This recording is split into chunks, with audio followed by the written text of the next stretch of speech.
Today in the episode, Europe, should it release Russian funds in favor of the victims of Russian aggression, or would that reward the aggressor and encourage future attacks?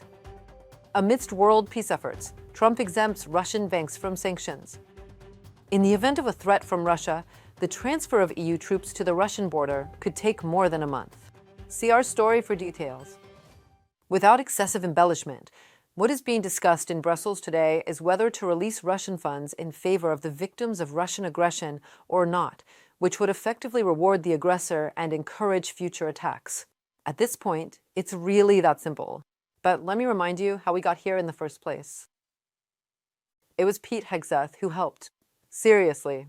His pro-Russian stance backfired at Russia, and here is how. U.S. Defense Secretary Mr. Hagseth, during a House Appropriations Subcommittee on Defense hearing in Washington, D.C.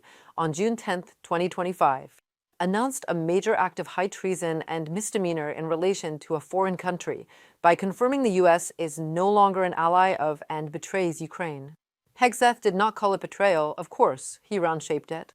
And of course, the Secretary of War would use the word peace in an attempt to disguise the art of a dirty deal. This administration takes a very different view of that conflict. We believe that a negotiated peaceful settlement is in the best interest of both parties and our nation's interests, especially with all the competing interests around the globe. Pete Hagseth, U.S. Defense Secretary. It is a reduction in this budget, Hagseth told lawmakers in the U.S. House of Representatives. Of course, to that moment in the budget for Ukraine, common sense for the U.S. and accountability for Russia, these Russian frozen assets existed and were just a little less frozen after many. Many failed attempts to seize it and put the criminals' money to a good use. But this reduction was crucial because Europe suddenly understood the hard decision-making time is here, as the U.S. is not. States are obviously leaning away from the necessity to hold the perpetrator of war crimes Putin accountable for his deeds, towards doing accounts with him. And as the U.S. moved to wash its hands of Ukraine's fate, the gradual realization Russia's war would not end anytime soon, and it will actually spill over into Europe, and it has to find a source for external funding of Kiev to avoid that has spurred European initiative to unlock the cash tied up in Russia's frozen assets. The most recent proposal at a time, distributed to EU ambassadors in September and seen by the Kiev independent media in Ukraine, was outlining an innovative legal and financial plan to lend 140 billion euros of the frozen assets to Ukraine. It represented the idea of not a full confiscation of Russian assets, but still it was a big step forward for the EU and Ukraine's needs, but many questions remained back then.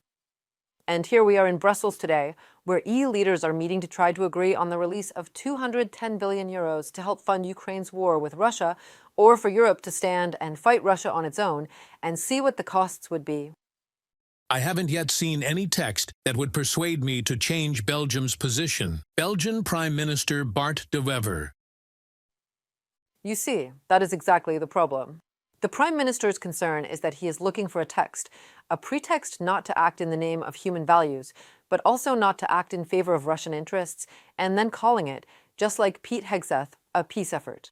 But we understand, Prime Minister of Russia is putting pressure on you and everyone who stands for freedom and sovereignty. Russian intelligence is using intimidation tactics against Belgium in an effort to force it to block a decision on a reparations loan for Ukraine. The Guardian reports about it. Unnamed security sources told the outlet that targeted pressure was exerted on key figures at Euroclear, which holds a large share of Russia's frozen assets, as well as on the country's leadership. Officials believe the campaign is being carried out by Russia's military intelligence agency, the GRU. They have been engaged in the tactics of intimidation for sure, one European official told The Guardian. According to journalists, threats were directed in particular at Euroclear CEO Valerie Urbain, as well as other senior executives at the depository. Yes, Kiev will need all the money it can get. Recent estimates put Ukraine's external financing needs at $65 billion for 2026 to 2029. To be Euroclear about the whole thing, while Prime Minister De Wever does his very best to dodge responsibility and is looking for what he calls watertight guarantees to avoid financial risks, it's worth remembering that we in Ukraine are looking for blood-tight guarantees to stop the bloodshed that Russia has brought upon us, using those Russian assets held in Euroclear. And there's one more entity that has recently grown very nervous about today's decision in Brussels. Everyone believed they would destroy Russia in a short period of time, would ruin it. Those European piglets immediately joined the efforts of the previous American administration, hoping to profit from our country's collapse, to regain something they had lost in previous historical periods, and to try to gain revenge. As has now become obvious to everyone, all these attempts, all destructive plans against Russia, completely failed. Oh, we all love to destroy Russia as a country, but it is impossible indeed, as there is nothing to destroy. Russia is not a country, but a gas station masquerading as one. And the gas station owner, who never raised a brow on 1.2 million Russians killed during his criminal invasion, now all of a sudden is on the nerve. And we all know why, because money, real money, dollars and euros, not rubles, are in danger. And money is the only thing Putin cares for, as that in turn is the only thing that cares for him, helping to remain in power. And today, Europe have a chance to literally change that for the better. A Ukrainian delegation is en route to the United States to continue peace negotiations. Amidst ongoing and largely announced Trump's administration peace effort, the U.S. administration has issued General License GL 115C. In case you are not following Trump's administration banking licensing effort, not to worry, you have us, UATV. We inform you that the license temporarily exempts an entire list of major Russian banks that are, I quote, related to civil nuclear energy from U.S. sanctions. The text of the document was published on Wednesday on the official website of the U.S.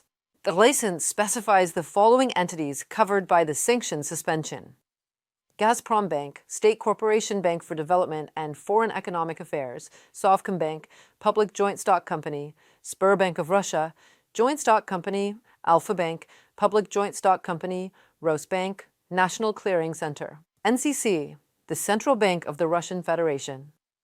What I personally enjoyed in is a part in the document any entity in which one or more of the above persons own, directly or indirectly, individually or in the aggregate, a 50% or greater interest. The talks with the U.S. negotiating team are set to take place on Friday and Saturday, with European representatives also expected to participate, Zelensky told the Interfax Ukraine news agency. He highlighted that key points of contention between Ukraine and the United States include territorial issues and the use of frozen Russian assets. Zelensky said that, should a peace agreement be reached in the Russia-Ukraine conflict, Ukraine plans to use the frozen assets for reconstruction efforts.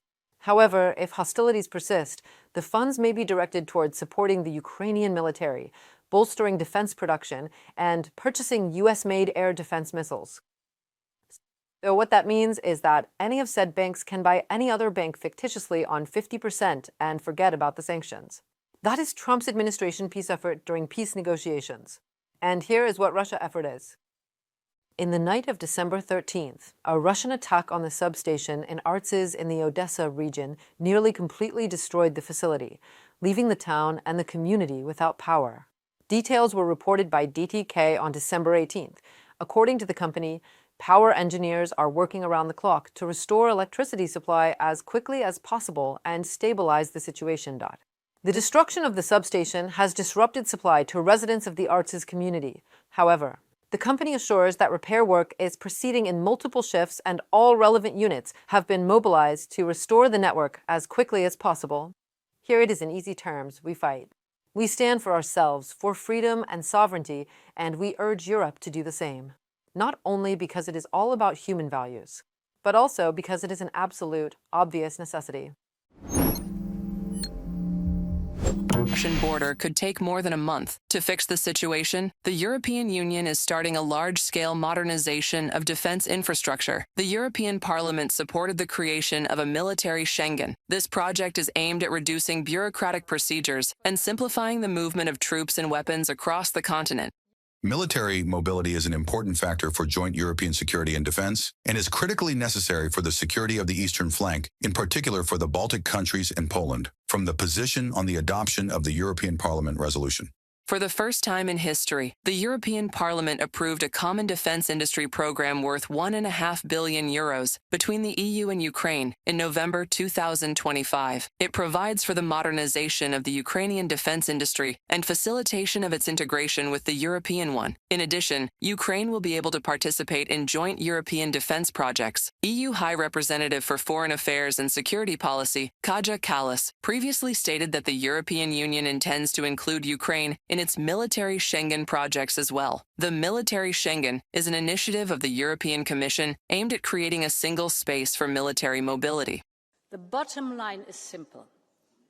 Europe must be responsible for its own security. This is no longer an option. This is a must.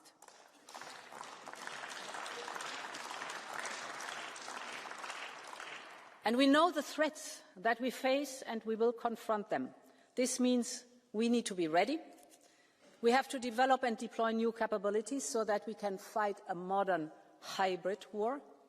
Here again, we are moving mountains. After decades of underinvestment, we are turning a corner. We're transforming our defence industrial base into one that can deliver cutting-edge technologies and fast mass production in the cauldron of war.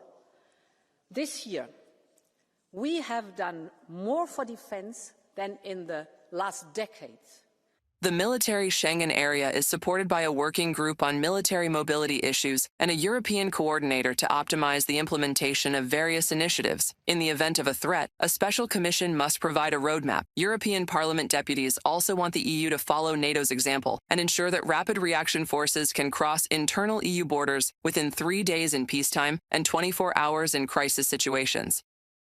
To maintain Europe's strength and ability to deter aggressors, it is crucial we demonstrate our readiness to act. This includes having the capacity to deploy troops and equipment rapidly throughout the EU. Overcoming administrative burdens and developing capacity and dual-use infrastructure is not a luxury, but a necessity. Parliament is highlighting the work that remains to be done to achieve a true military Schengen area, and this must be accomplished in the shortest possible time. Petros Auštrevičius, European Parliament co-rapporteur, from a statement on the European Parliament website. Russian dictator Vladimir Putin, at the annual board meeting of the Ministry of Defense, made more aggressive statements toward Europe and Ukraine. He assured that Russia will allegedly achieve its territorial goals in the war, which Moscow continues to call a special military operation, choosing either a diplomatic path or military force for this. Such threats from the Kremlin are not new. In response, Europe is building its security architecture. On Tuesday, the European Parliament approved changes to EU legislation that will allow modifying approved programs to direct additional funding to defense projects. This was reported by the European Parliament Press Service. Germany alone plans to spend more than 650 billion euros on defense in the coming years, reported by Victoria Chistiukina, UATV News. That's it for today's News Digest. If you found this useful, hit like, subscribe, and stay informed. See you next time.